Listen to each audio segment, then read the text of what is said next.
Welcome to This Time Now, where the laughs are loud. From shared traumas to current poca vergüenzas, nothing's off the table. The show blends humor, healing, and real talk, with a few tears in between. It's safe and judgment-free. Here you can dream out loud. We're two cousins with a deep bond and even deeper convos, showing up with laughter, real talk, And the kind of honesty that heals. It's familia, it's safe, and it's real. Come on, pull up a seat and pour yourself a cafecito. You're hanging with your favorite primos. And this is episode 3.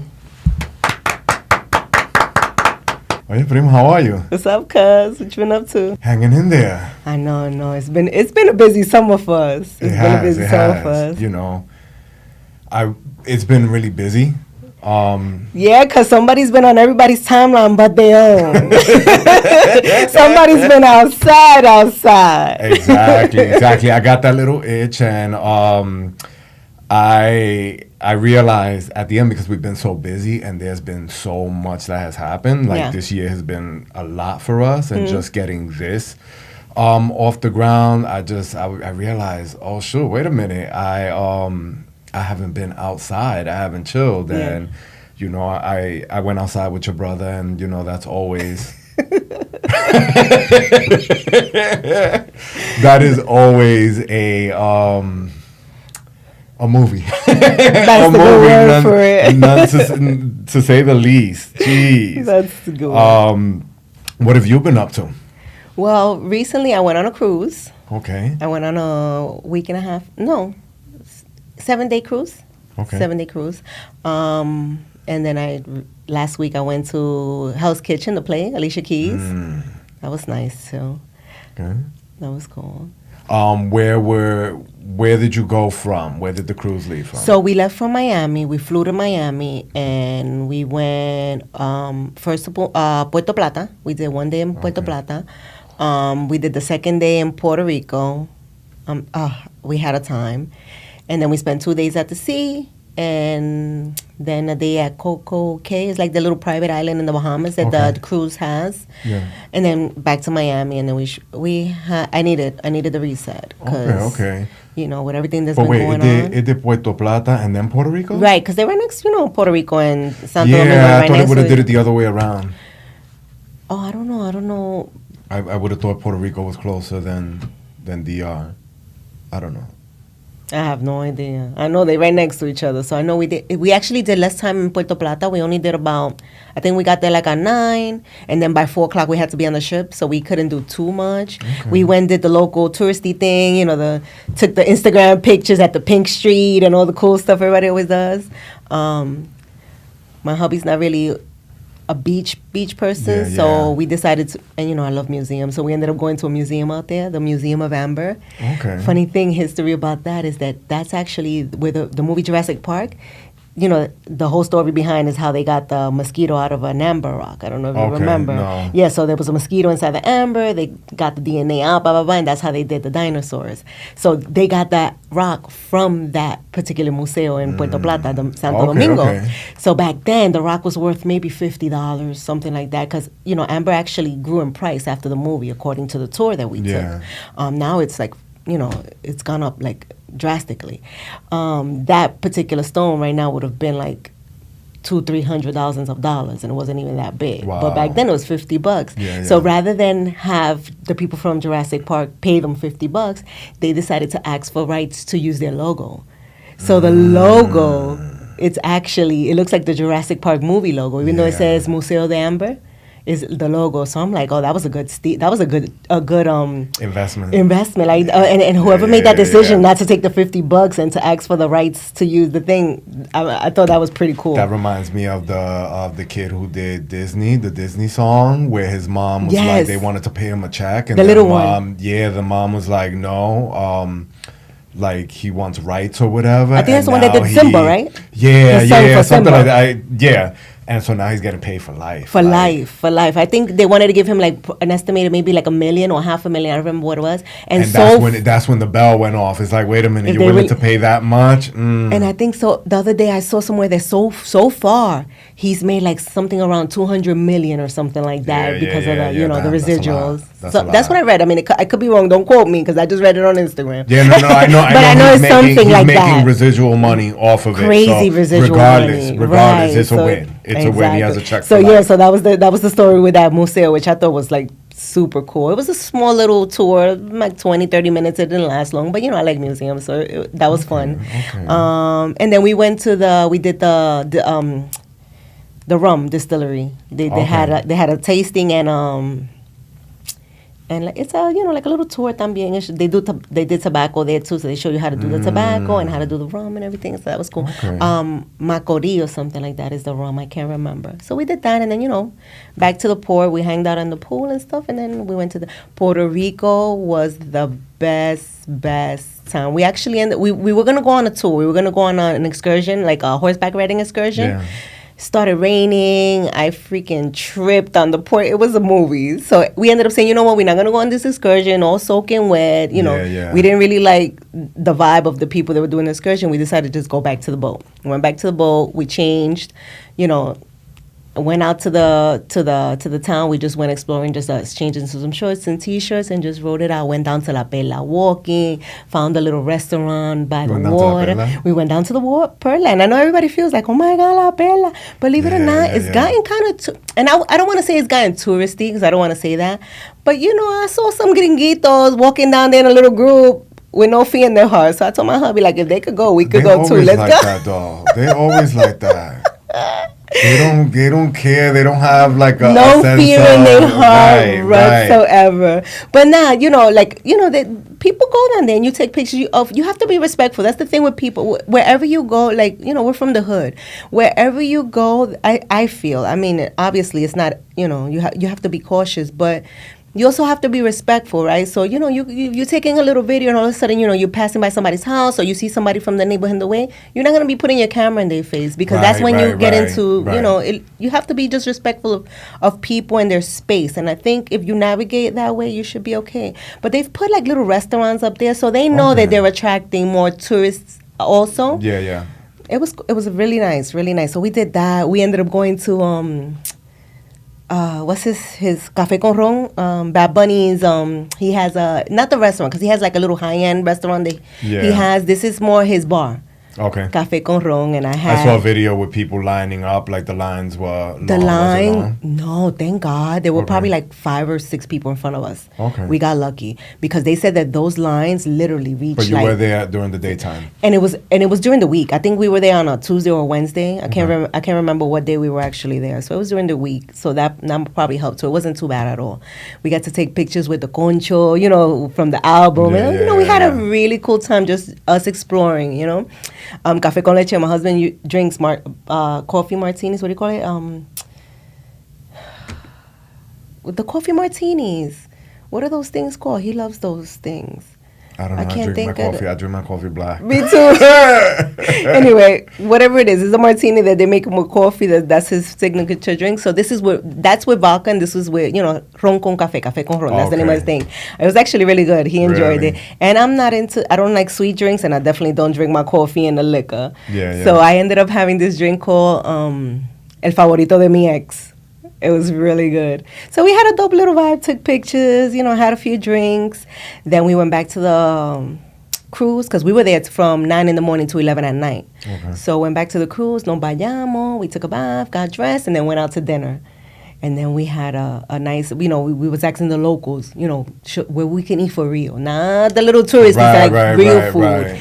And they sent us to... this restaurant that I actually follow the guy on Facebook, El Jíbaro Moderno. He has like a little restaurant over there. Oh my God. The food was incredible. Un pernil al caldero, something that, oh my God, out of this world, como mofongo, of course. Y un flan de queso de bola. I don't know if you know what queso de bola is. Like the hard cheese in a ball. It's similar to areme cheese, or I want to say Gouda cheese, because Gouda cheese is soft. Anyway, I'm pretty sure people out there know what it is. Queso de bola. That I never, and it como que they lo rayan, y lo ponen on top. I've never had something so delicious Not in like my what life. The Mexicans do. Arepa? Is it arepa? No, because this is flan, like flan. Oh, okay, but it was okay. with the queso de bola on top. Okay. Oh my God, it was something so incredible, out of this world. Okay. And then, we walked around a little bit more. Then went back to the cruise. we had a time. So it was really, really nice. Good. And then when you got back? And then when I got back to work.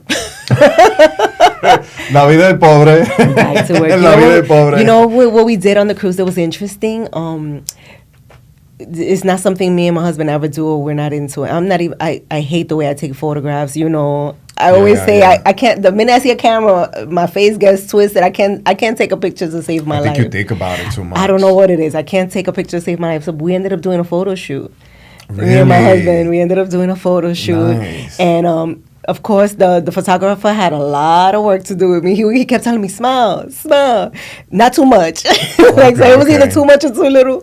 But they actually ended up coming out beautiful. Ended up coming out nice. We did black and whites and regular, and they were charging us a ridiculous amount of money. And I'm like, I'm not paying for that, right? So I'm looking at the photographer. I'm like, come on, stop playing around. So I won't give the prices, right? So whatever the max price is, I'm like, there's no even way. He was like, what was it you were willing to pay? And I'm like, half of the smallest price, like the smallest price package that you had, and the smallest package had like 6 pictures in it. And I'm like, I'm willing to pay like half of for those 6 pictures, but I want everything. So he's looking at me like, come on, stop playing. I'm like, come on. So I'm going back and forth with him. I'm like, come on, just throwing this and that and the third. Yeah. And I'm gonna give you something. I'll give you $50 for you on the side. My husband goes, you could sell cars. He was like, I never. So we ended up getting like over 30-something pictures. Okay. The video that he showed us, to entice us to buy, backed up. He even sent us a file so that we can share it on our phones. Yeah. The whole 9 yards for like a fraction of a fraction of a price. I'm not good for stuff like that. That's why I asked for the price before, because I'm not gonna haggle.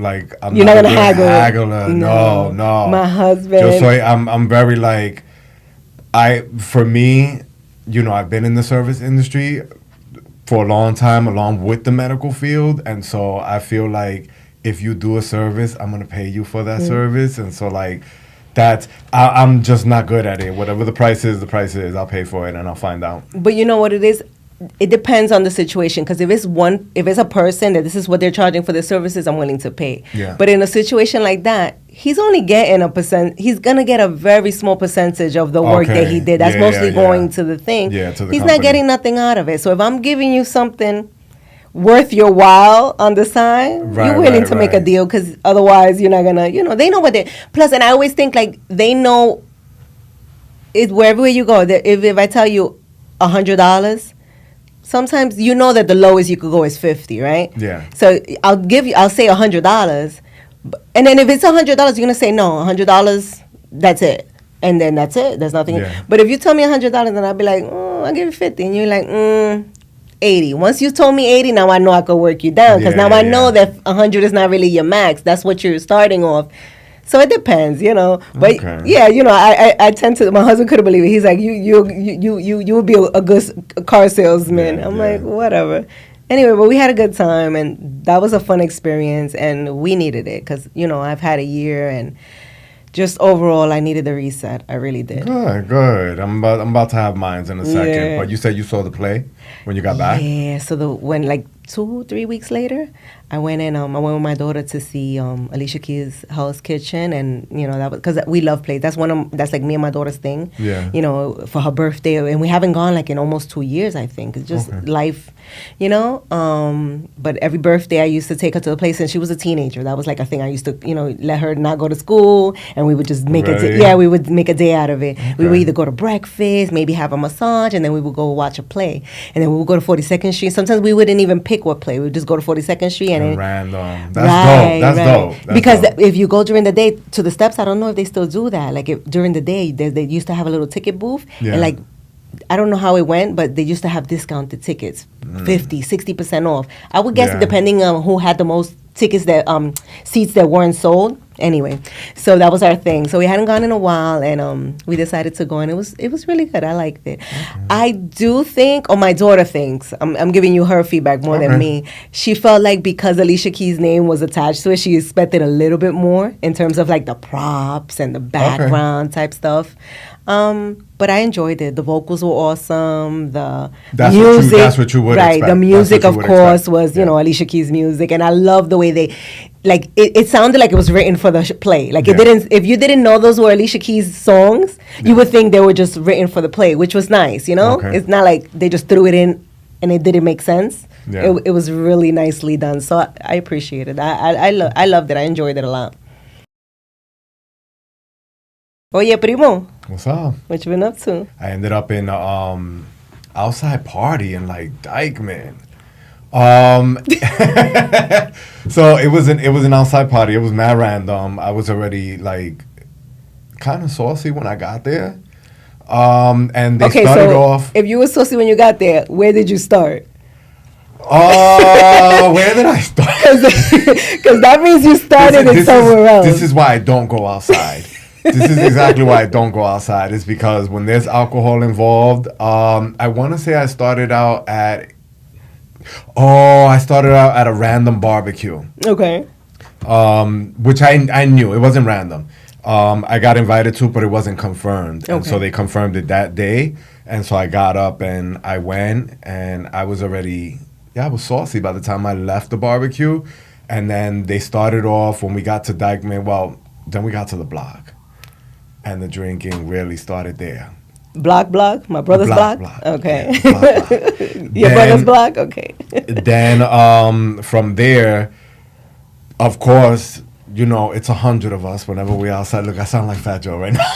100 of us. That was the first thing. I'm about to do like Jada and just throw myself back. There were a lot of us. There was probably about, I want to say, maybe 6 cars, and every car was packed to the brim. Of course, we stopped where we weren't supposed to. I don't condone drinking and driving, but we pulled over. The cops got involved. Oh, gosh. They get the cars out of the way. Wait a minute. So the cops told you guys to get out of the way because we were blocking a certain part of the road. Okay. And so, and we were right off of the concourse.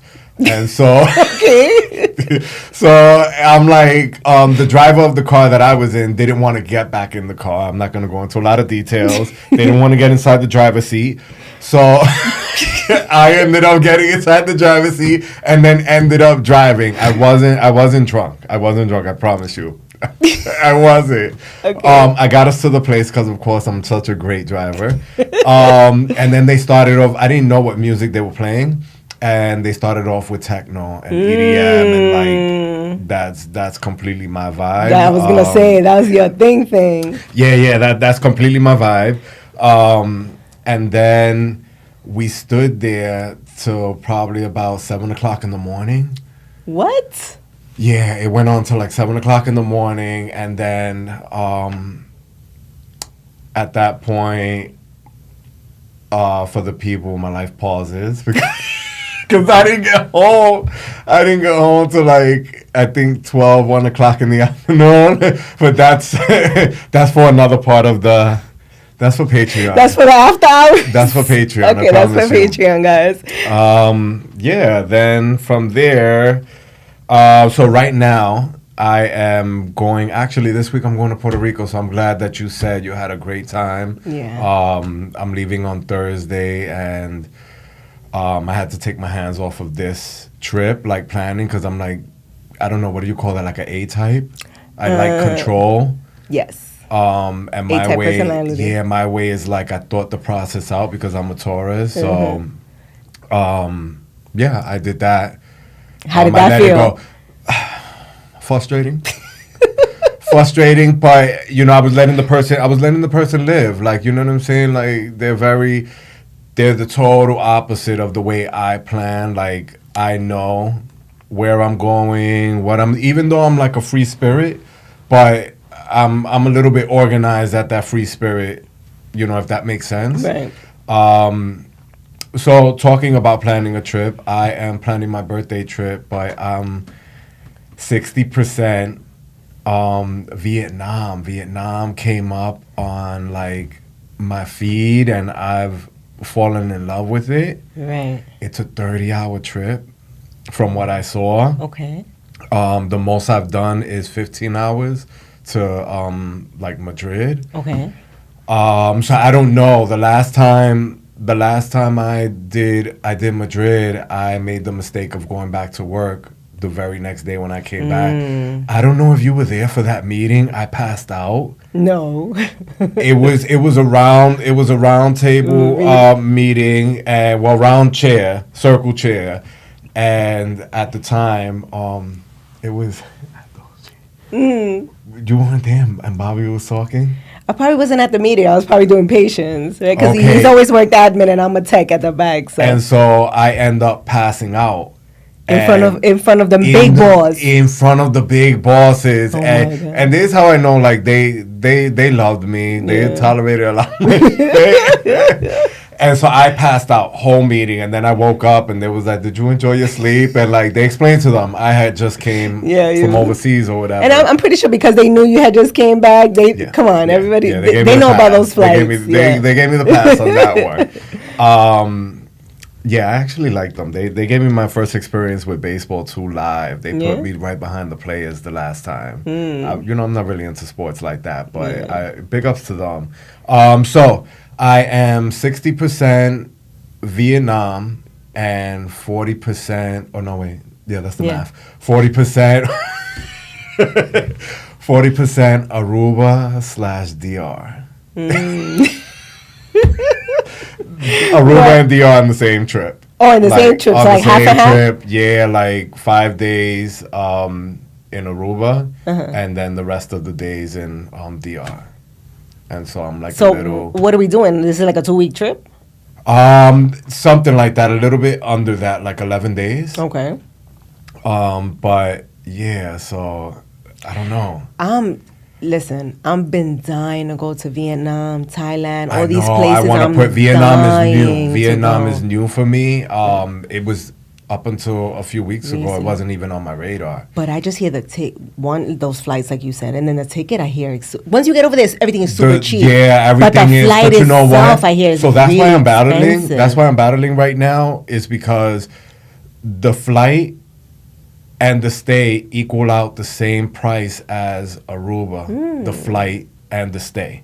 So can you do the flight like half, 15 hours, stay somewhere for a day or two, and I don't know where in between. Oh, there's like no what's in the between? in between? I don't know, and it might be somewhere that I'm not really interested in. It just came up on my radar, and I'm trying to do like the research on it. I'm just strictly focused on Vietnam right now, and so. Again, that part of the world I really wasn't outside of like Japan. Like that's been my number one place I want to go. And so I don't know. I'm torn 50-50. I know I'm going to have a good time in Aruba because I love Aruba. And then DR, that's your ratchet spot. So like I was just there for my birthday. I know, that's your ratchet spot. So you'll always trip. Yeah. Well, you have some time to research and you have some time to plan. So I said, keep doing your research. I would lean more towards Vietnam, but knowing you, yeah, no. I wanna do Vietnam. I really do. All right, guys. Before we jump into today's cafecito, episodes 1 and 2 was our big start. If you haven't watched those episodes, feel free to go back after this episode and go watch those. So, did I have anything that I wanted to clear up? I think for me, just looking back at the footage,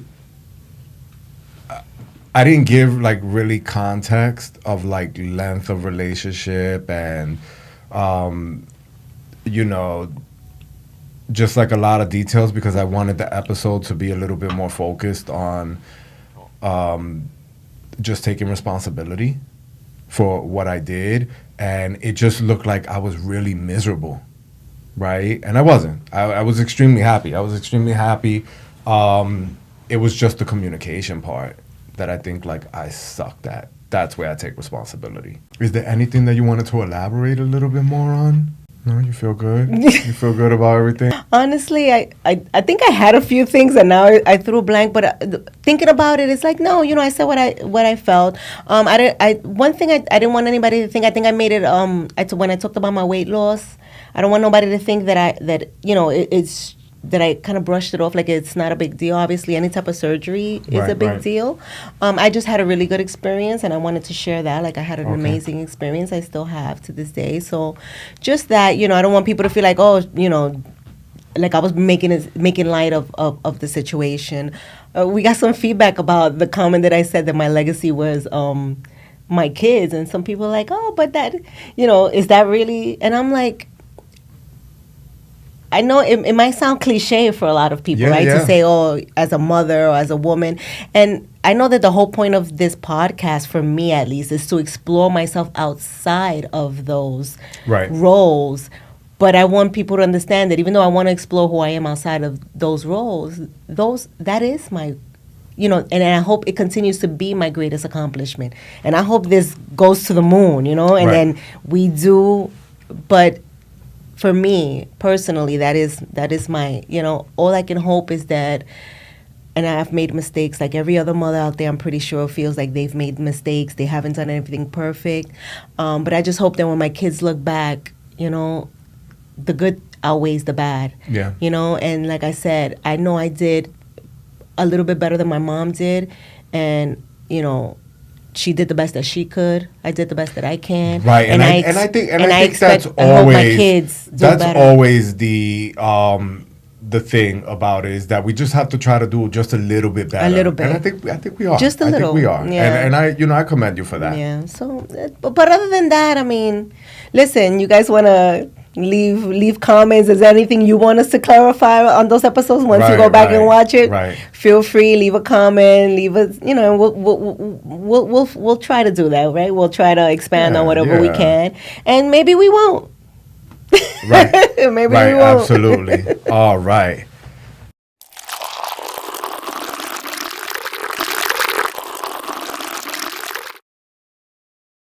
All right, time for Hot Bro.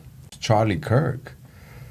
Yeah, that's been interesting. Yeah, so at this point, I think it's been about maybe 2 or 3 weeks that he's passed away already. Yeah, about 3 weeks. And we obviously wanted to talk on it because it just happened and it has impacted, I'm going to say the whole world, the political world, everywhere. And so I'm going to start off by saying is that Charlie Kirk really wasn't a person that I followed on social media. I knew his name, but he wasn't a person that I would listen to. Whenever I saw his videos come up, I would just scroll by it. And it was because I always saw him come out with statistics.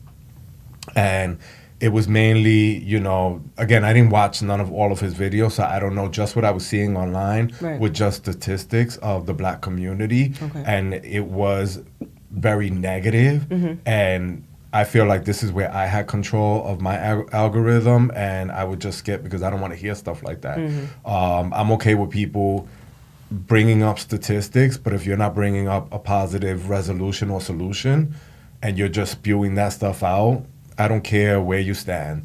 And so when we started, I wanted to see, because the other side that I didn't know was that he was Christian. Right. And I identify as a Christian. And so I wanted to do a little bit more digging. But when it started, quickly within the first week, it took a turn, and then it immediately took another turn. And that last turn was the HBCUs were getting threats, and so they had to, don't quote me on this, I think they had to close down some campuses, and I'm like, what did black people do? They didn't do anything. Right. You know what I'm saying? So at that point, I realized the country doesn't want to have a conversation. And I never expressed this to you, but I don't want to have that type of topic. I'd rather use this platform to bring positivity and talk about positive things. It doesn't mean that we're never going to talk about negative things, but I just never want to bring that type of energy onto this platform. We don't want to make that the focus. Yeah, like it wasn't. Being that the country doesn't want to have a conversation, I don't think anything positive is going to come out of this. Like anything we say today, nothing's going to change anything because I think people across the country have already made up their mind. Like, and I'm good on it. What's your... Well, initially it was a shock. Like you, I don't know much about him. I think I had watched like one little podcast episode about like he was in the center and like there were people trying to debate him. But other than that, I didn't know much about him. I didn't, until it happened. Obviously, I was shocked like the rest of the world. I wasn't happy about the situation, but then I saw like everything people were celebrating, and I found that weird. I'm like, that was initially that was just weird to me that just people were celebrating. Whether you like a person or don't like a person, you don't celebrate something like that. And then I did go into a little bit of deep dive like you, and just so many different aspects that I keep seeing, negative and positive. I didn't agree with a lot of what I did see. Some of it I did, because like you say, I identify as Christian, so I identified with some of those certain core values that he claimed to stand for. One thing I can say from what I did see, and that it's the difference, the one thing that he did promote that I did agree with, he always wanted to debate, right? So he did agree with free speech, and whether you agree with what he was saying or not, in a lot of things I didn't, he was willing to have that conversation with people. That was kind of like his thing, I guess, from what I was seeing. His thing was to go back and forth with people. And I from everything that transpired, I hope that continues, because I think that's what we need. People need to have more conversations without letting it get to violence, without letting it get irate. We should be able to not agree and have a civil conversation about it, whether we agree, whether we agree with it or not. So, who knows what this will turn into? Like you said, it ended up, it keeps turning into something crazy. Like it starts off one way, and every week it's just changing into something else and something else. So it's like I don't even want to get into too much of that. But I really hope that people just, and like with this podcast, like with anything, like, if you're a social media creator, a content creator, everybody's not going to agree with everything you say or everything you do. But that's, we can agree to disagree. Absolutely. We don't have to agree on everything. So that's just my thought on that. Nothing.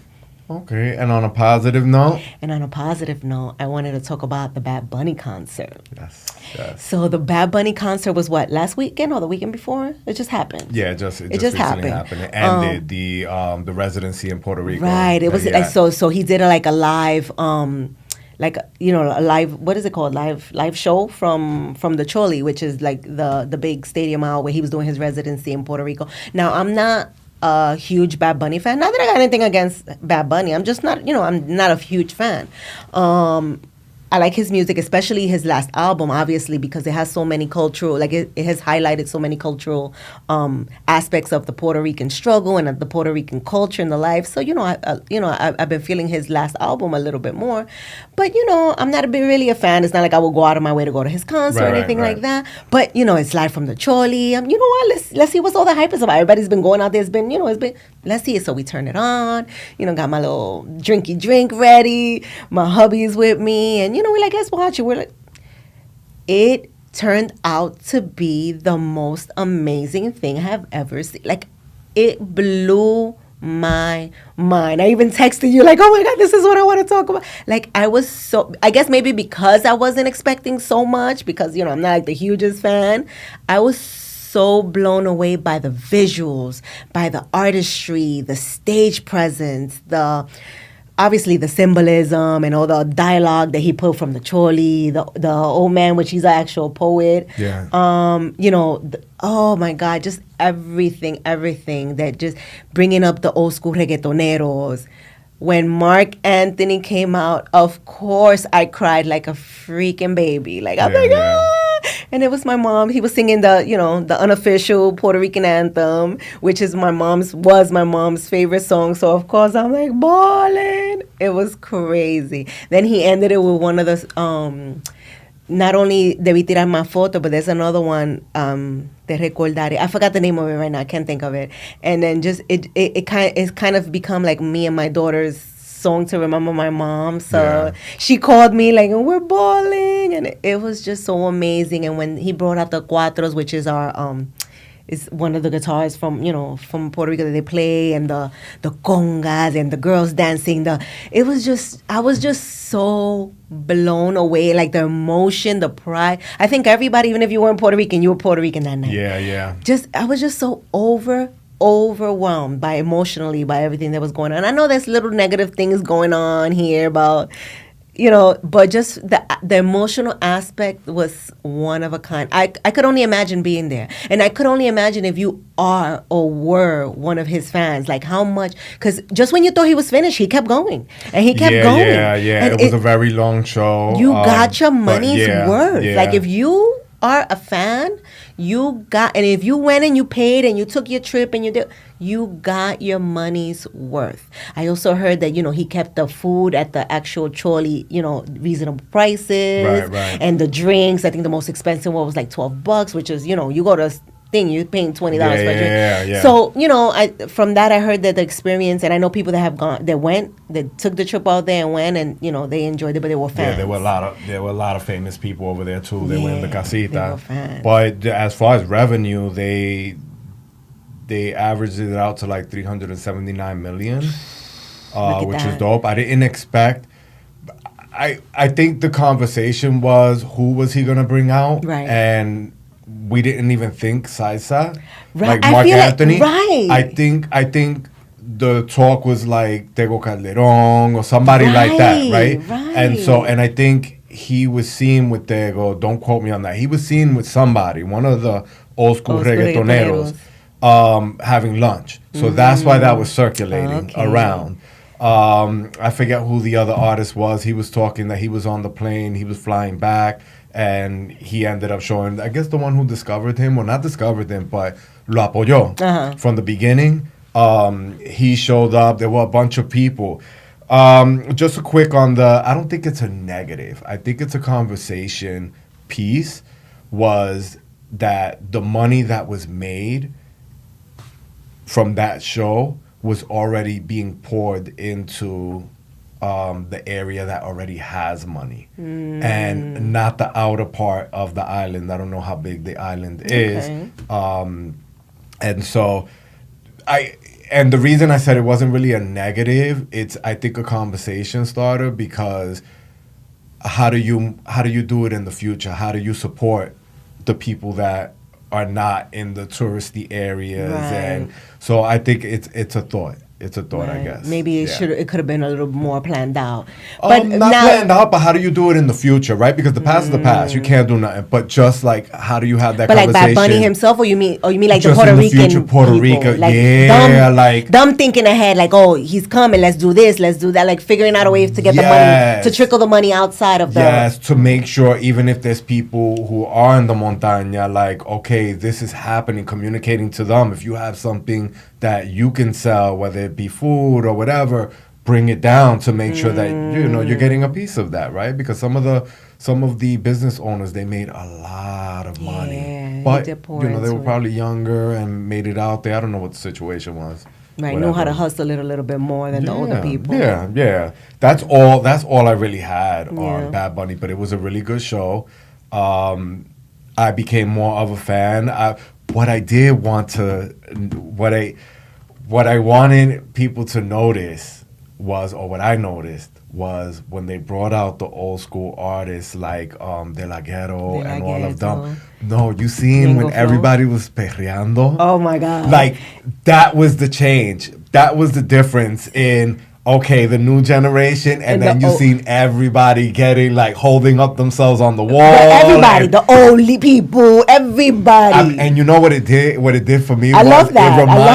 It reminded me, like, of the times I spent in the club, and like that's what I was doing. And but I've seen like videos of, there's a little old lady, like she's out there, she looked fly too with her little glasses, and he brought her on stage. I feel like his vibe just incorporated everybody. And this show was big, but I've heard that he's brought out people, like he had Ivy Queen one show. He had Rubén Blades, which is an old school, salsero. So he's brought out a lot of people throughout the whole residency, but that last show that we all got to see was just, it just blew my mind. Yeah. Yeah. Okay. All right, guys. So So that's that. now on to the actual episode. So yeah, we wanted to bring forth this episode because we've had quite a journey in starting this, and there may be people out there who have wanted to do this and we're brand new at this, and so we wanted to be able to document and maybe give you some tips, and maybe if you started and you left off, you dropped out of the game, maybe this is a key to get back in and get doing it, right? Right, because people usually will tell you about what they did years ago, right? No, I haven't seen a lot of stuff about people going through it, right? So we wanted to kind of show you, like, okay, we're going through it right now. Let's kind of bring you along with all the mess we've been going through along the way, not just when we successful later on. Absolutely. Or thinking back on it now. Like, we want to tell you step by step all the craziness that's been going on. Yeah, so we compiled a list for you, a list of 10 things. It's a little bit technical, a little bit emotional, but here goes our number one. Our number one is emotional aspect and nerves. So this is a big one for me, right? Because the emotional aspects, like so far, the emotion, I didn't expect so much emotions, right? So aside from my personal life, just the aspect of doing this itself, the roller coasters, getting ready for filming, the nerves of when you're about to film, sitting here is ridiculous. Your stomach is hurting. You're gonna stutter 20 times. You're gonna, the ums, the this, the that. But the imposter syndrome really kicks in, right? Yeah. So it's like, who am I to start a podcast? Like, who wants to listen to me? Like, who wants to, what do I have to say? What do I want to talk about? Like, who wants to listen to you? So you have to really sit down and remind yourself, like, no, I am the one. I am that bee. And I got this. I do have something to say. And there are people like out there like me that have something to say.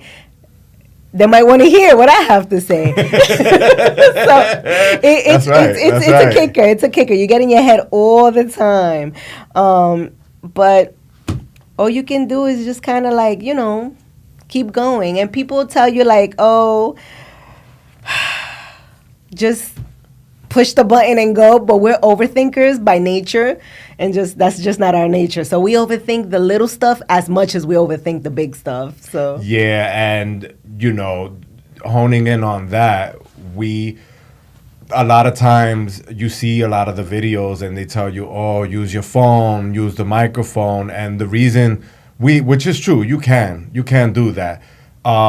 But we decided to take our the first two episodes into a studio because they were such personal stories to us. And like, we knew that we felt as though with our personality that it wasn't going to come out as well if we were going to do it just on our phones. And we wanted to put our story in the hands of a studio. And so that's why it was important. But you can use your phone. You can use your phone for that.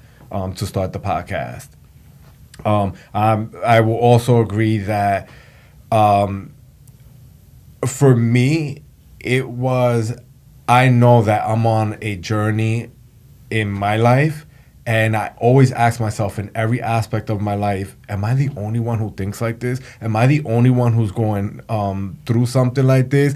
Am I the only one who fucked up like this? No, can't be. It can't be. So there has to be somebody, and whether you agree with all of my life or maybe none of my life, some part of my life, I don't know. It's to be seen. Right. It's to be seen. Which is what we did. We wanted to bring everybody along for the ride. Right. So take your emotions out of it. Take your emotions. We understand and we care. We care about your feelings too. We feel you on that one. Number two for me, which was very surprising because as I stated earlier, I'm like the A-type and controlling is communication. I didn't think I was going to be able to communicate well. And I thought I was going to like try to be like seriously in control of all of it. But surprisingly, I've surprised myself. I mean, you could tell me. Yeah. You could tell me if I'm not being like that. I think I called you the other day. We got on the weekly call and I immediately went into apologizing because you had sent me a text. And I, via text, like, went in and said no, not realizing that we didn't actually cover that subject. And then when I got on the call, I immediately apologized. And you gave me that face like, what the hell are you talking Yeah, about? like, what are you apologizing for? Right, but that's the good thing. I mean, when it comes to communication, we're family, so like we get over stuff really quickly. And we're not like that. We're not like that with each other. We're not disrespectful. But yeah, you gave me that face, and I was just like, no, I want to make sure like I'm not being that person. I always want to include you and, make sure your thoughts matter. Right. Right. I think that, like you said, communication. In our family, we tend to have are known for having one of the stronger personalities, both of us.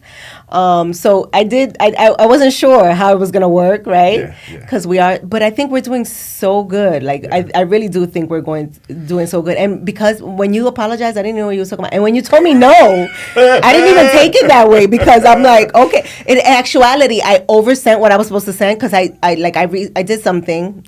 I did something, I sent it to him, but I only really meant to send him like the first 2 things, but I ended up sending him the whole thing. So when he's like, oh no, we already did this, I'm like, oh, okay, I didn't even pay no mind. So when he told me, I'm like, oh no, anyway, I was just talking about the first, I brushed it off like nothing. And we're doing really good. Just because you work with family doesn't necessarily mean that, we're going to have that rapport, sometimes. Yeah. But we're lucky enough that we do have that respect for each other and that brush off. Like, we're not really worried about none of that. Yeah. But I am surprised and pleasantly surprised with both of them. We're both doing really good, I think, in communication. I don't think neither one of us is taking anything no type of way. We're both taking suggestions. Sometimes you get nervous, like, oh, I hope I'm not, I hope you don't feel like I'm doing this so much. I'm like, we don't have to. And I think you're more subconscious about it than I am.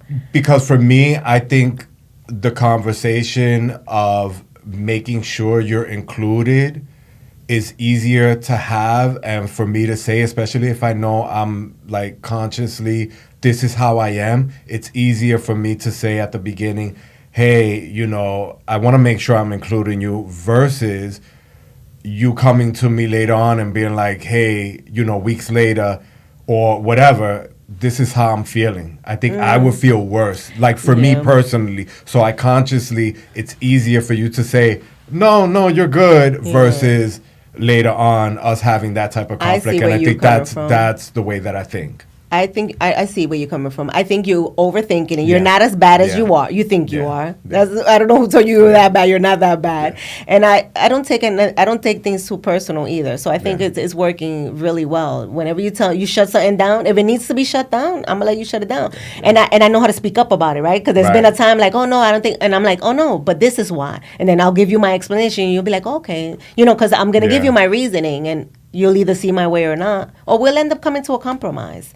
A lot of the times we're coming to a compromise. It's like, oh, this is what I see. This is what I see. No. And then we'll both be like, yeah, you're right. That looks better. And yeah, that sounds better. Yeah. Or most of the times we're communicating, which we'll go a little bit more into details later, but we're communicating via text. And then it's like, it's a little friction. And then when and that's how I think we're having I'm going to call it success in my eyes. It is. We're being successful is because when we finally come together and we're talking, we end up so aligned, but we have, so I'm a morning bird and I'm a morning person, not a morning bird. I don't know. You might be a morning bird. I'm a morning bird. I'm a morning person. I'm a real morning person, and you are more. I'm a night owl. I'm what they call the night owl. Yeah. So when I wake up in the morning to have my coffee, I already have a full list. A full itinerary of the things he wants to talk about today. And I'm not going to deal with it right now. I'm going to have my coffee. I'm going to get dressed for work because I'm not a morning person. So by the time you're up, I'm already like on 3-4 hours. On his 10 cup of coffee. I'm already 3-4 hours up, and I'm like 4 or 5 o'clock in the morning. But it's okay because he's getting it out, and we appreciate that about each other, right? Because he's getting out his thoughts, and I'm not like, oh, why he's bothering me so early. No, he knows that I'm gonna look at it. I'm gonna think about it on my drive to work, and as soon as I get to work, I'm gonna answer whatever I need to answer. And the same thing with him. He goes to bed early when he's not being. When I'm not outside, when I'm inside. He usually goes to bed very early, and I'm the one that it's 1 a.m. and I'm like, oh, by the way, look at what I saw, sending videos or, this. But it works. Then when he gets up at the crack of dawn, he'll go through his little list. And, my mind is fresh. And then our and weekly ready to meetings, go. I think, have really been a thing for us because we're constantly in that communication, right? It's Yeah, not just absolutely. text or it's not like we're catching up. Even when we're not recording, we're like weekly, nonstop. Like, yeah. So We're consistent with that. Right. And so that's another point. Maybe Communication. it's somewhere down in a It little bit more is. detail. But yeah. So working on your communication skills. Now, you might think if you're a person that's starting a podcast and it's just you by yourself, maybe you start recording like fake videos and work on your communication skills now so that when you do partner up with somebody, maybe that's an opportunity for you. So you start working on it now. Don't wait till later. Right, because even if you're bringing in like somebody, maybe you interviewing people, and that's communication that you have to learn how to have with individuals. If you're trying to get promotion or marketing, you're always gonna have to communicate, even if you're on your own. So absolutely, yeah. Number 3 on our list is the planning and logistics of it all. So the planning and logistic has been extensive. Extensive. It has. Some might say we're like overdoing it a little bit. We haven't even launched yet, and it's like non-stop. But it's just our personalities. Like I said, we're just overthinkers, overanalyzers. So everything we do is a little bit over the top. Right. Absolutely, I agree. But I think just figuring out your layout, a lot of work goes into that, and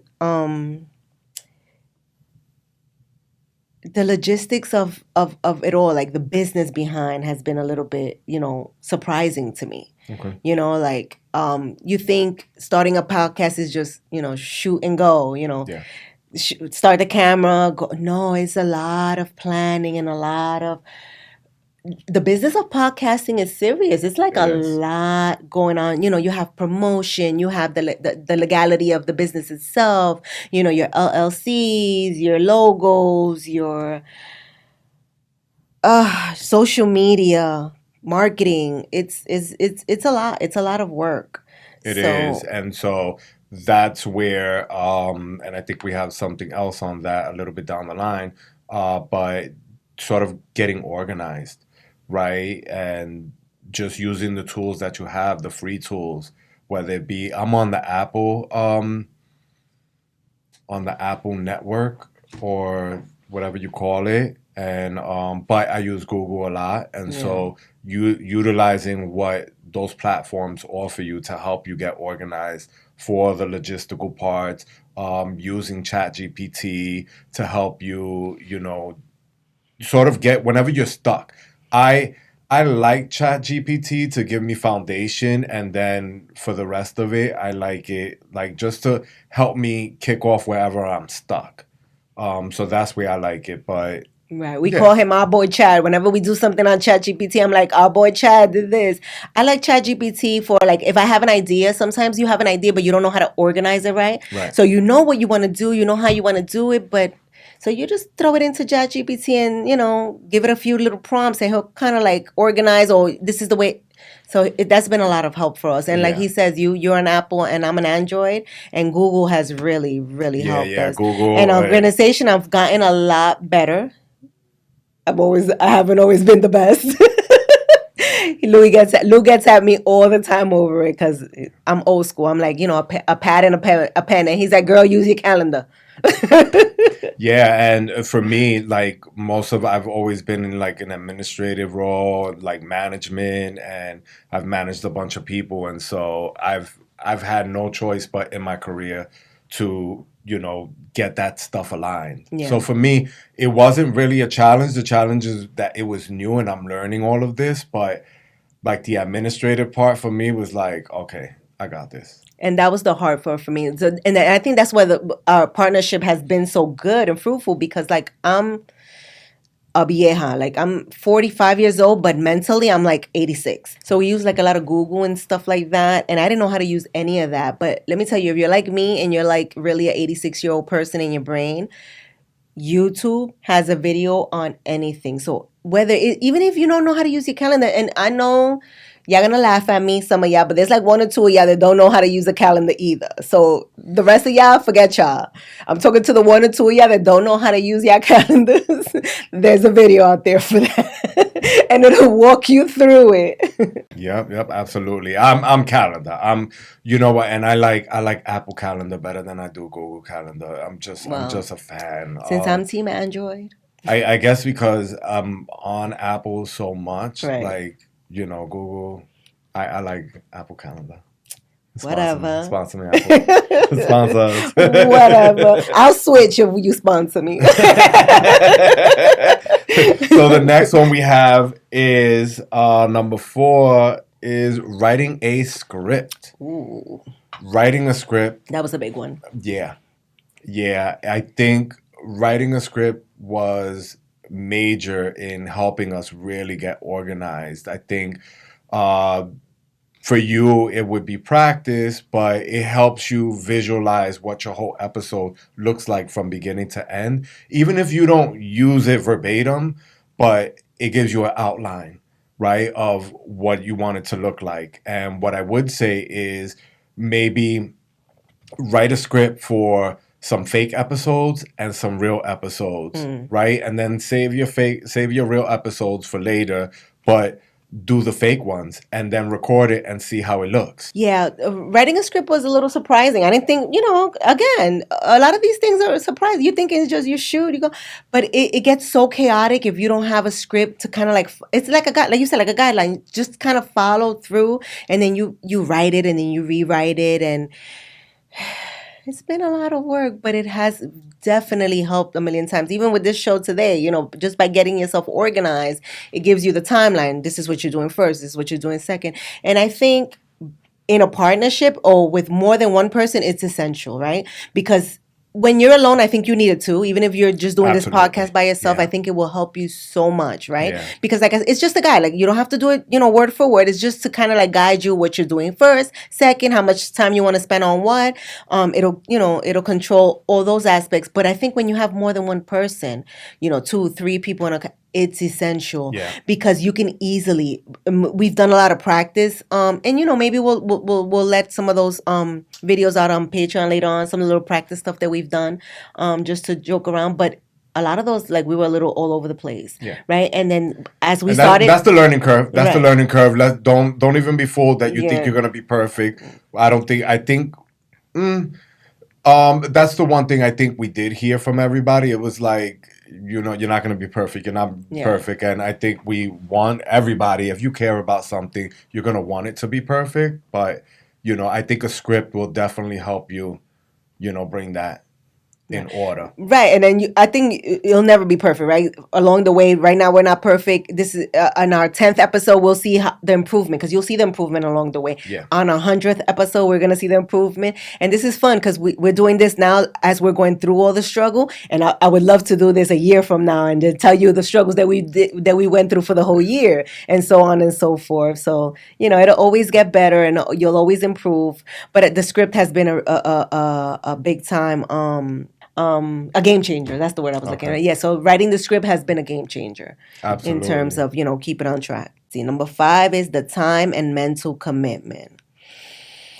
This has to be a passion project. Like, starting a podcast really has to be something that you want to do because it's something you love, something you want to talk about, something you're going to enjoy, because it is time consuming. Like, we have full-time jobs, we have families, kids, the whole 9 yards. I ain't got no damn kids. But, I got kids. kids. No. And this is always on your mind, nonstop, while you're at work. When you wake up first thing in the morning, it's like, the podcast.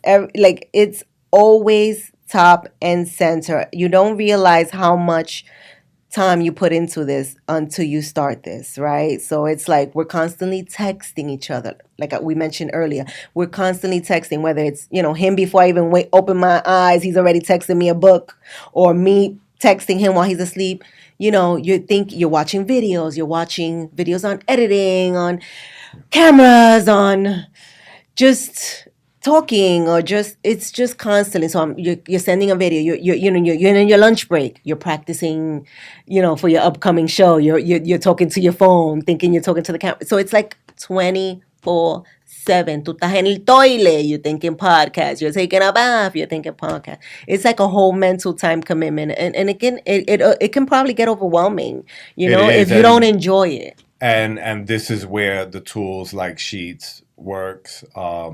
Where when you bump into something or you have an idea, you can immediately throw it on there because out of sight, out of mind, right? The ideas come to you at different times. You could be at the red light. You could be walking down the block. You're inspired by something. You want to be able to access it on your phone and put it on there. So I think Sheets is like big, which would be, what's the equivalent to Sheets? The spreadsheet. I don't know because you have Apple and I have Android, but we can both use it. So I think it's Google, right? No, it's Google, but I forget what the other name for it is.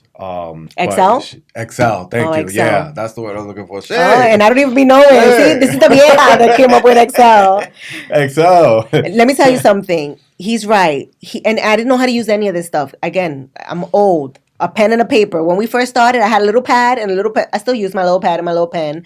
But, he's like, let's use the docs. The docs has been really good because any ideas, the show rundown, we'll put it on there. And even if later on we can both edit it. While we're having our meeting, we're both editing. Oh, what do you think if we should do this? And we're editing live. Him from his phone, me from mine. We're like live editing as we're having this meeting. These are things that are like, it blew my mind because I didn't even know these things existed. He showed me all of these things and I didn't know how to use anything. And I watched the video and I learned. So if I can learn, you can learn. Sheets, Google, Docs, all of that. You can get a video on anything to learn how to use it. I didn't even know. I couldn't even put edit at first, right? And you're like, you got to go in this one and go into this box. And I'm like, how do I do this? It was a mess. Yeah. But it's not as hard as it. Don't get intimidated by thinking, I don't know how to use these things. I'm not that good with technology because I am known for that in my family as, just being prehistoric. And I've been able to learn it. I even learned how to use my calendar. Now, he drills it into my brain every day. And now, as soon as I have something I got to do, let me put it in my calendar because I'm glad you mentioned I will that. overbook myself and then I'm like scattered. Yeah, and what's beautiful about it is that because for me, work-life balance is everything. If I don't have work-life balance, I will burn out, and I don't know, it will really show. And so I've been always about work-life balance, and so it trickles over into your personal life. He's teaching me that. I will always teach you, and one day when we have a big production company, that's one thing I'm gonna always stand for is work-life balance. Yeah, he's been teaching me that, and it's been helping a lot. Yeah, that's why I don't have no grades. I don't have no grades. I don't stress nothing. I got too many. Nope. You got the next one, number 6. So number 6, the pivots and the flexibility. That's been a bit surprising, right? Because like I said, I wouldn't say I'm type A as somebody around here. I'm really chill though. You really is. I think you're type A more in your head than you are in real life. Yeah, like I'm type A when it comes to like I need to do an activity. Because again, I play with zodiac signs for fun. I'm a Taurus, and so like to get me out the house, I need a 2-week notice. I don't just you need to give me a 2-week notice before you tell me about anything. I don't want to do anything. I want to stay home. But that's where it is. Yeah. I get annoyed by lack of planning. I hate lateness, and so it's little things like that I know other people are in control of that I'm just like. Which is why we thought we weren't going to work because I'm always late. I didn't say it. It came out of But I'm telling you, this partnership has really worked because I'm doing so good. Like, I think he's rubbing off on me. Some aspects. But anyway, with the pivots and flexibility, I just want you to know that, and I'm pretty sure even if you're doing this on your own, you still have to be flexible and be able to pivot and be willing to pivot.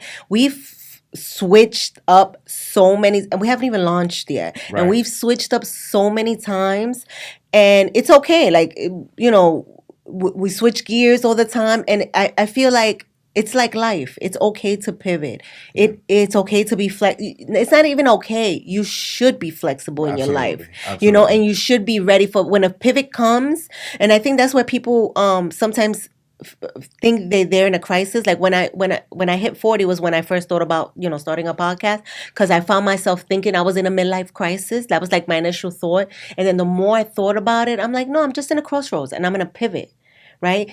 And as soon as I switched the verbiage to from a crisis to a pivot, it changed my whole mindset about everything, right? Because now it's not, I wasn't in crisis mode now. No, I'm in a crossroads. I'm in a pivot. I got to decide which way to go. And the more you think about it, it's not just a midlife pivot or all of a sudden, you know, because you're getting older. We go through pivots throughout our whole lives. You're a teenager, you're a kid, you're a young adult. You know, for us that are having kids, you're getting married. For whether you're having kids or not, you're getting married. That's a pivot in your life. When you're having kids, that's a pivot in your life. You're never gonna be the same, and you have to learn how to pivot, right? You can't do the same things. You know, sometimes we want to, that you did while you were single, while you were married, right?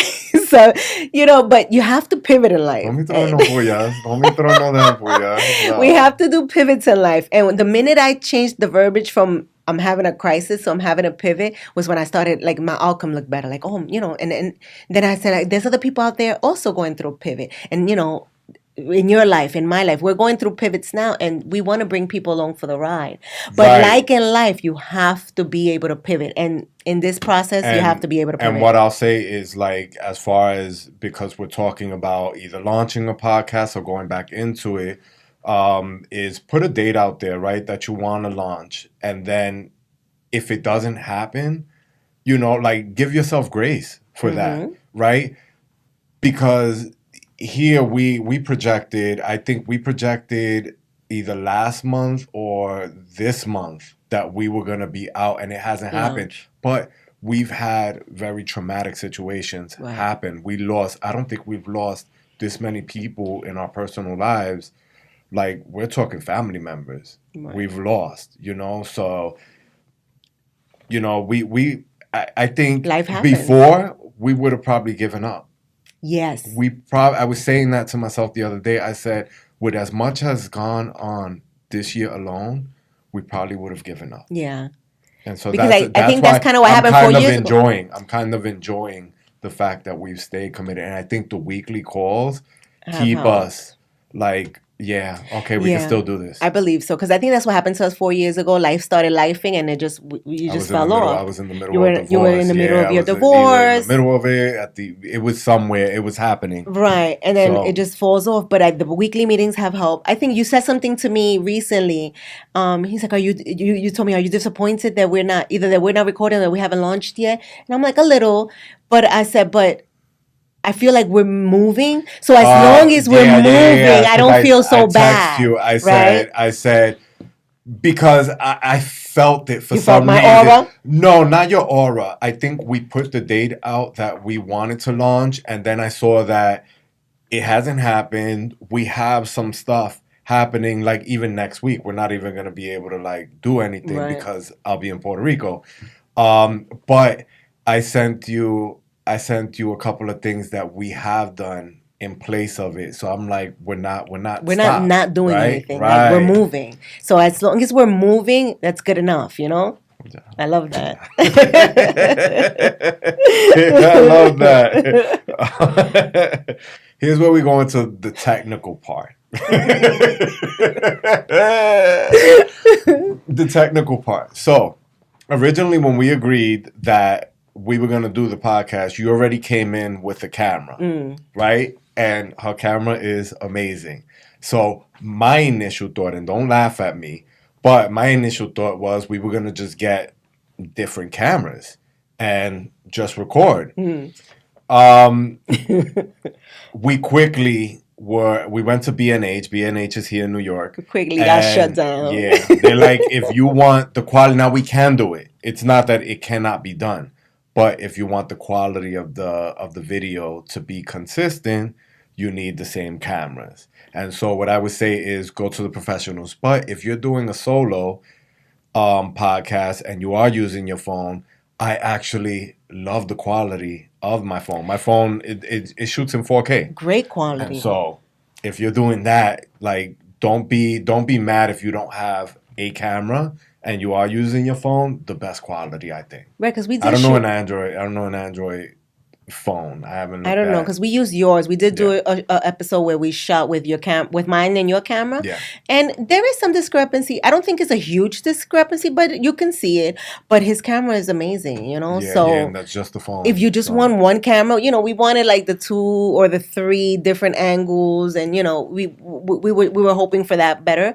But if you just want to shoot with your phone, yeah, I don't know which iPhone do you have. I don't even know what it is that you have. It shot great. The 16 or something like that, 16 Pro. It's amazing. I forget. I'm kind of a little over the Apple network. Like I need to buy everything, my music. Like I'm just That's entering. The only reason why I'm not into that. I'm just entering a new phase when it comes to phone. Like, you know, I used to have to get the phone every year, the new one, and it's like, nah. Yeah, I got other stuff going on. Don't laugh at me, guys, but I don't even like to update my phone. My husband fights with me. My kids fight with me all the time. They're like, you haven't updated your phone? I'm like, no, because you always have to start something new. You have to learn something new. And I hate that. So that's what intimidates me about the iPhones.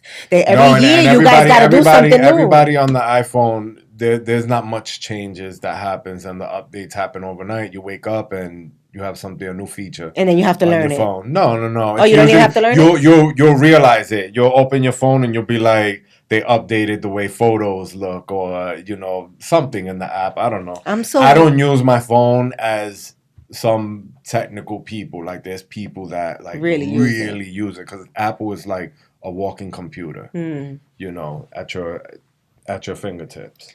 So, yeah, I mean, you can use your phone, but if you want to get a little bit more fancy smashy, yeah, go to the professionals.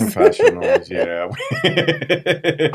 Go to them. Talking about the professionals, the next one is... Oh, what I got here? Oh, the microphone. Oh, I left.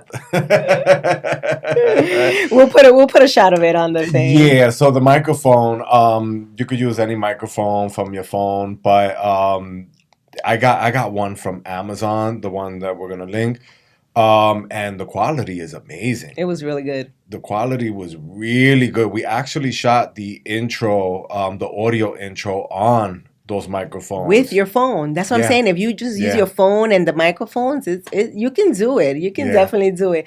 Why do we have to be like this? We're just so over the top, right? We should have just got 2 phones and did the thing. Right. That probably would have been. That's a good idea. Damn, 2 phones. We'll see. 2 phones. Yeah. Yeah. You could get any. Don't overwork yourself. Now we have like real. Yeah, some nice ones. But, you know, it was not only for the quality, but we also like this aesthetics of the phone, you know, the little stand, the little boom hand arm. So, you know, we upgraded a little something. Yeah, slowly but surely. You know, every chance we get, that's a good idea. I mean, not everybody has the option, but I would suggest keeping your day job for as long as possible. Hopefully this kicks off and you become whatever, but you know the day job feeds the side gig. So you know every little paycheck will buy a little something, a little extra. You know, a little mic, a little handstand. All right, people. So number 9 is memory cards.